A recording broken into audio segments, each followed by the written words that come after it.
La leucémie myéloïde chronique est une forme de cancer du sang qui touche la moelle osseuse. Elle est à la cause de plusieurs cas de mort au Gabon. Mais qu'est-ce que c'est la leucémie myéloïde chronique? Aujourd'hui, c'est la journée mondiale de la leucémie et cette leucémie myéloïde chronique avec différentes aspérités est connue. Ce sont les cancers du sang, si on peut les appeler comme ça. Et vous savez que ces pathologies sont de plus en plus nombreuses ou découvertes dans notre pays parce que nous aussi, nous en souffrons, que ce soit chez nos enfants ou chez les adultes. Mais ce que nous devons retenir, c'est que les enfants se retrouvent avec un manque conséquent de sang. Vous savez, il faut les transfuser régulièrement. Si la leucémie endeuille de nombreuses familles chaque jour, les causes sont nombreuses et variées.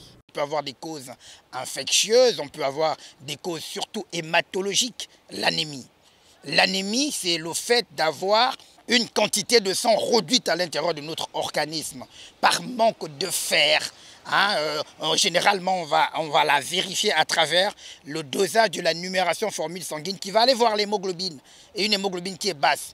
Lorsqu'on parle de leucémie, ça va toucher les autres populations sanguines, c'est-à-dire les globules blancs qui sont très diminués.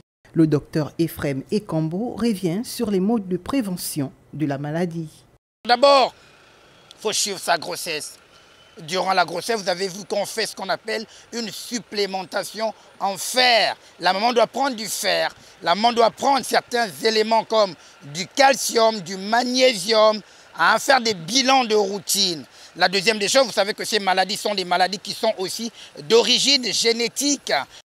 Notons également que la leucémie peut être héréditaire. C'est pourquoi les spécialistes de santé recommandent à chacun, surtout aux femmes enceintes, de consulter et de se faire examiner pour une meilleure prise en charge.